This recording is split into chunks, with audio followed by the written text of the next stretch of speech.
Assalamualaikum warahmatullahi wabarakatuh. Salam sejahtera untuk kita semua. Om Swastiastu, Namo Buddhaya, salam kebajikan, semangat pagi. Bapak dan Ibu sekalian, senang sekali saya bisa menjadi salah satu narasumber dalam acara webinar yang luar biasa ini, yang menjadi bagian dari rangkaian acara Indonesia Customer Experience Award 2021 yang khusus membahas mengenai strategi kreatif membangun pengalaman pelanggan yang mengesankan.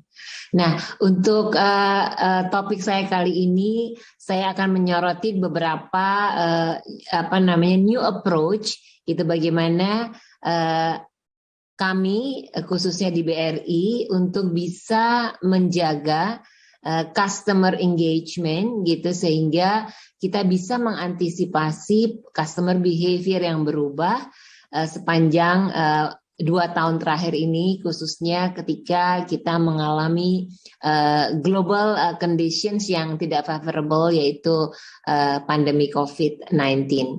Mungkin saya lanjut saya akan membahas 4 hal di dalam agendanya. Mudah-mudahan nanti saya diberikan waktu kalau nggak salah 15 menit ya, Mbak Dwi ya, 15 sampai 20 menit gitu. Mudah-mudahan saya bisa menyampaikannya dan tentu nanti membuka Q&A yang mungkin Bapak dan Ibu ingin sampaikan.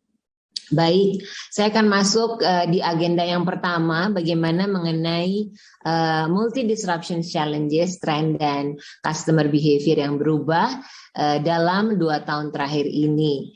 Bapak dan Ibu, tentu tadi Mas Kemal bicara tentang bagaimana membangun pengalaman pelanggan yang mengesankan.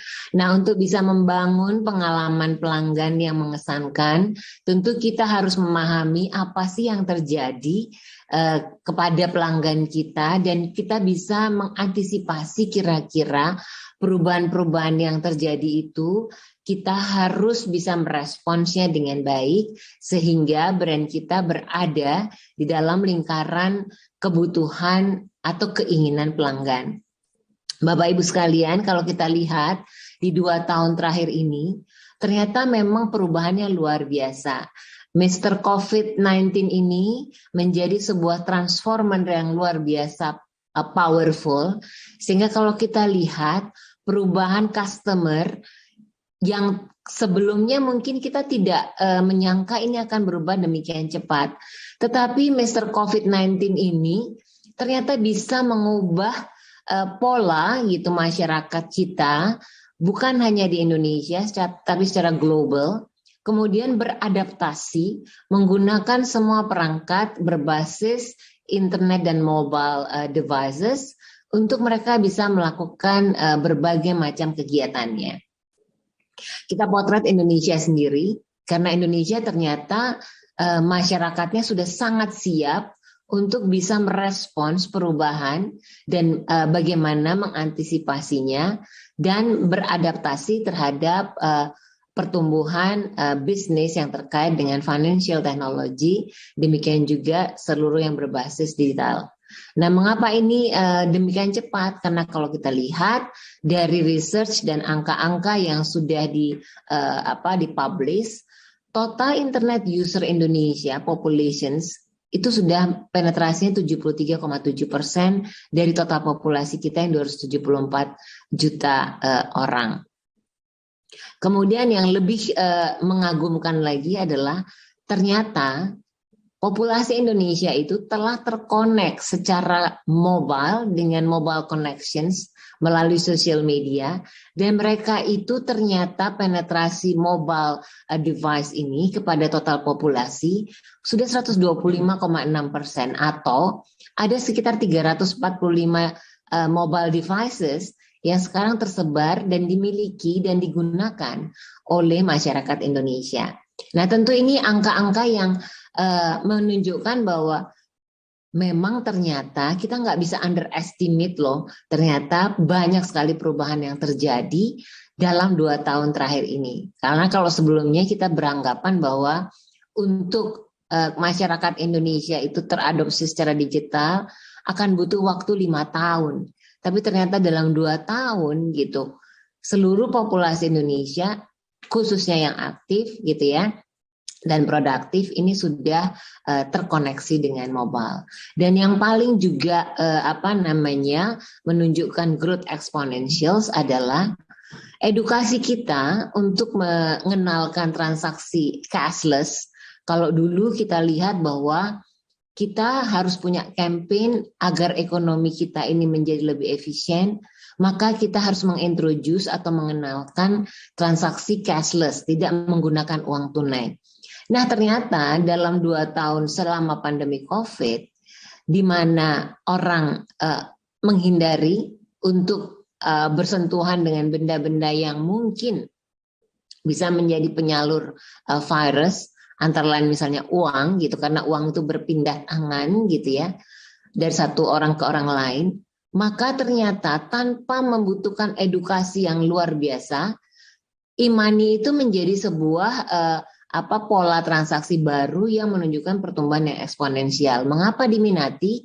Karena dengan e-money transactions ini tidak memerlukan perpindahan perangkat atau perpindahan benda dari satu orang ke orang lain.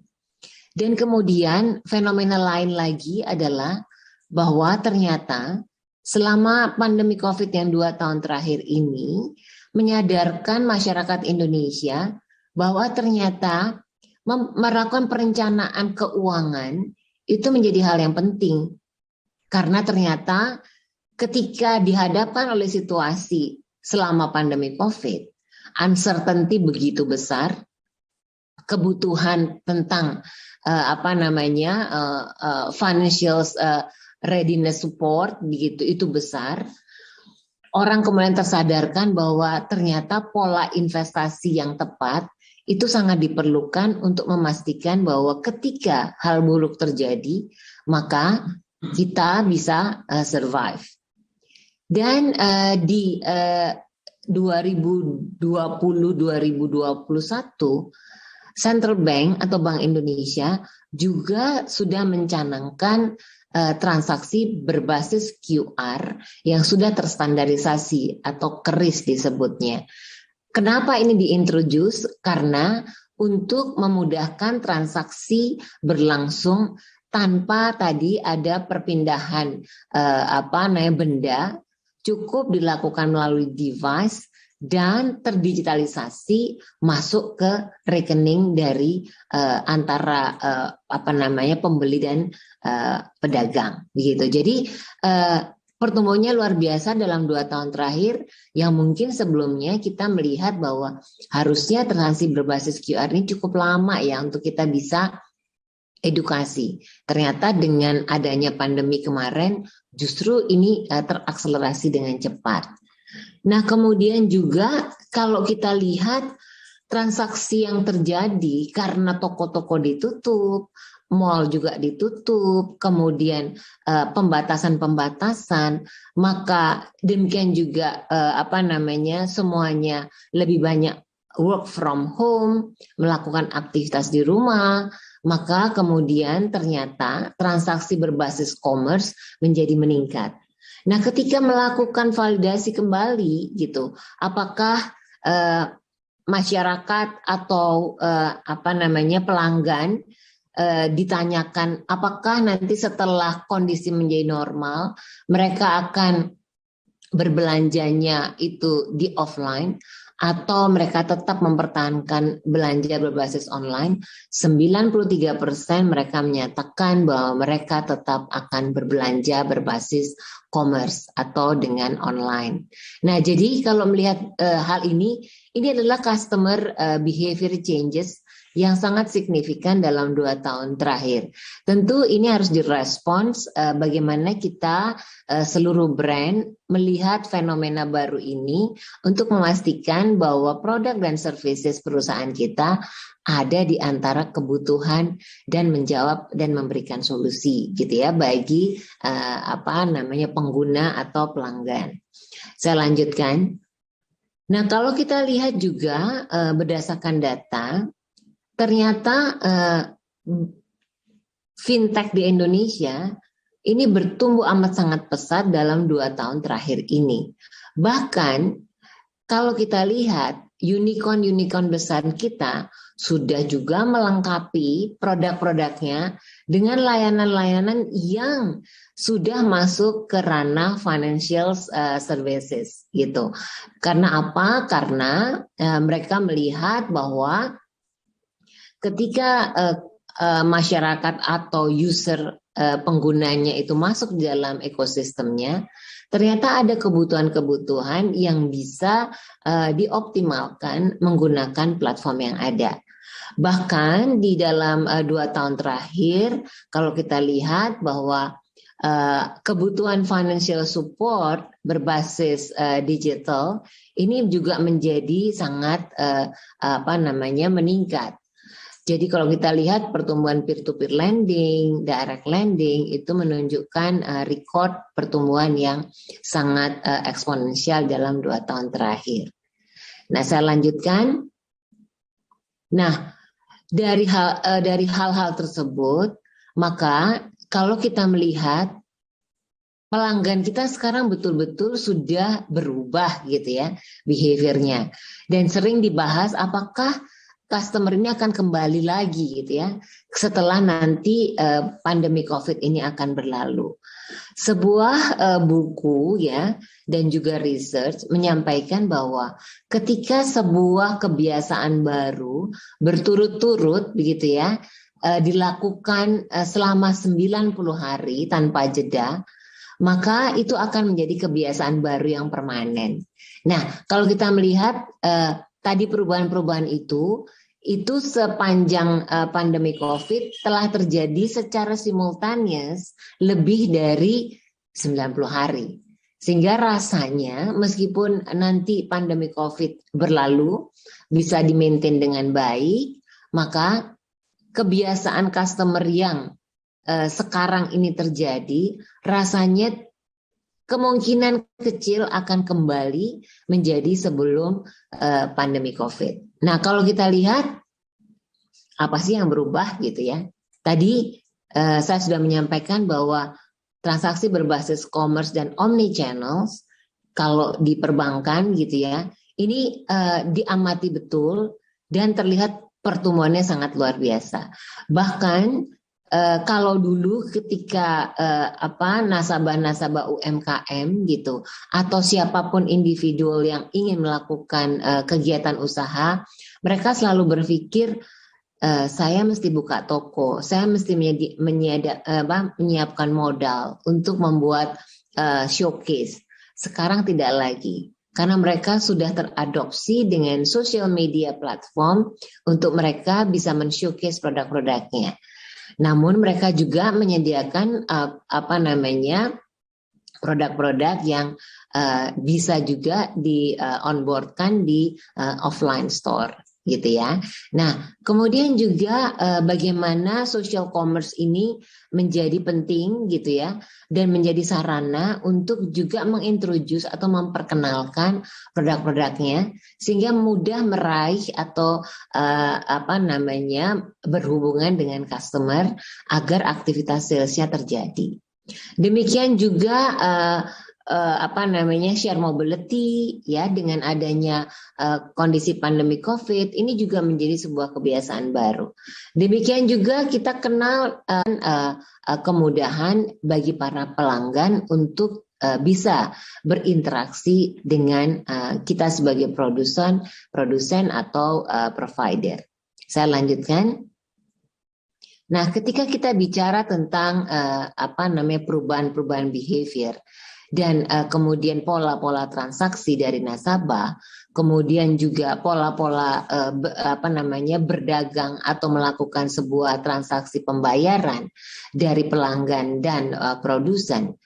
Ternyata sepanjang 2 tahun terakhir ini ada 6 faktor yang benar-benar memberikan influence yang luar biasa besar ketika bicara tentang digital payment.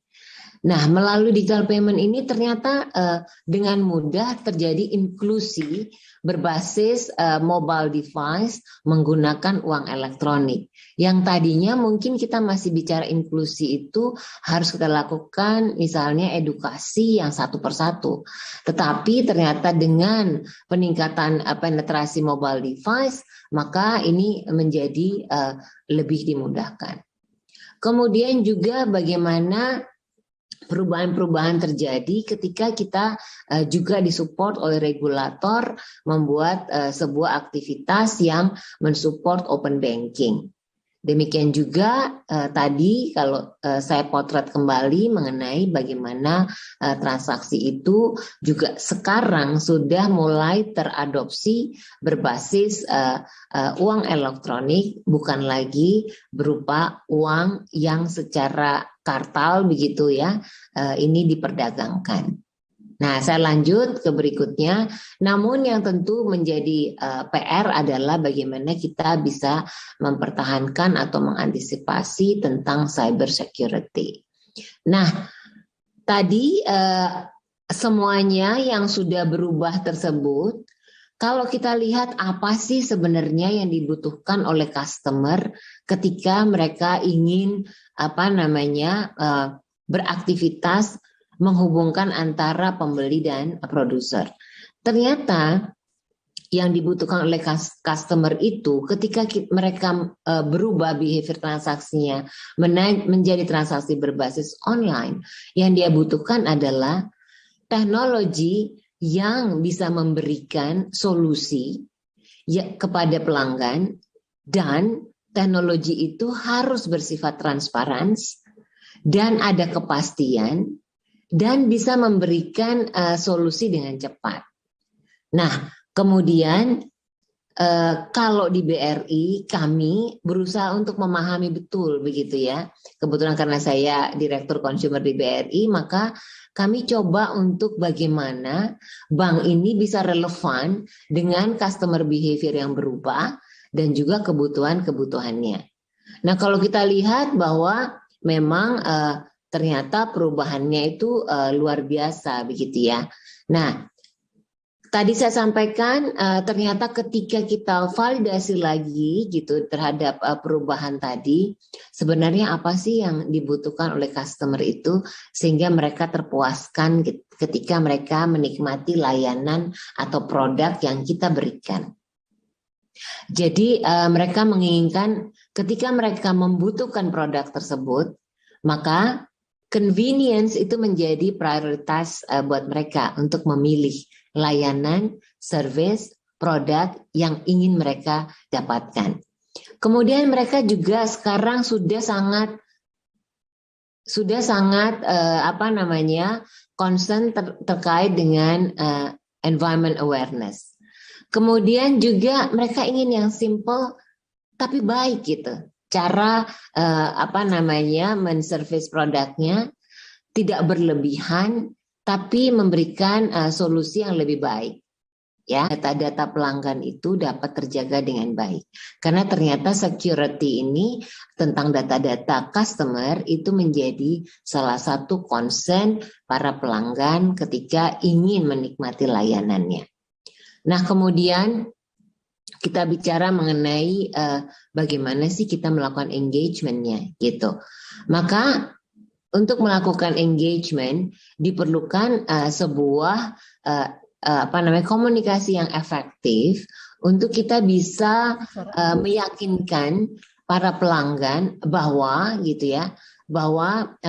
service dan produk yang kita berikan itu betul-betul telah memenuhi yang dibutuhkan oleh customers atau oleh pelanggan. Dayani, mohon maaf, tinggal 2 menit lagi waktunya. Baik. Nah, kemudian kalau kita lihat apa sih yang dibutuhkan, tentu adalah personal experience yang bagus gitu ketika dia menikmati produk dan servisnya. Kemudian yang terakhir adalah kepercayaan dan clarity tentang informasi itu penting sekali untuk bisa disampaikan. Nah, mungkin saya langsung ke slide saya yang terakhir begitu ya. Yang terakhir mengenai teknologi versus customer experience. Ya, kalau kita lihat bagaimana teknologi versus customer experience, tadi berkali-kali juga disebutkan bahwa customer experience ini menjadi bagian yang amat sangat penting untuk memastikan bahwa kita bisa memberikan pengalaman yang mengesankan kepada pelanggan. Jadi kalau kita lihat dari hasil berbagai research gitu, bahwa 81% customer itu willing to pay more gitu ya. Asal mereka memberikan atau mendapatkan customer experience yang baik ketika mereka menggunakan layanan yang diberikan oleh brand tersebut.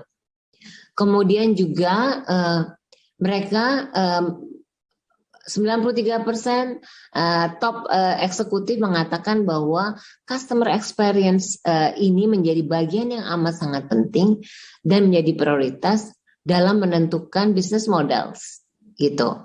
Jadi customer experience ini luar biasa powerful menurut para eksekutif. Kemudian tentu 89% customer dia akan dengan mudah pindah ke brand lain ketika dia mendapatkan pengalaman yang tidak menyenangkan. Kemudian tentu ini kaitannya juga dengan revenue bagi perusahaan. Jadi kalau kita lihat, maka kalau dalam tema ini bagaimana strategi kreatif membangun pengalaman yang menyenangkan bagi pelanggan, maka kita harus pastikan 4 faktor ini kita sudah betul-betul pahami dan pegang agar kita bisa memberikan customer experience yang disampaikan tadi. Customer behavior berubah, customer experience menjadi yang pertama. Tentu ketika kita ingin brand kita itu menjadi kuat di benak pelanggan, maka kita juga harus beradaptasi dengan cepat menyesuaikan customer behavior yang berubah.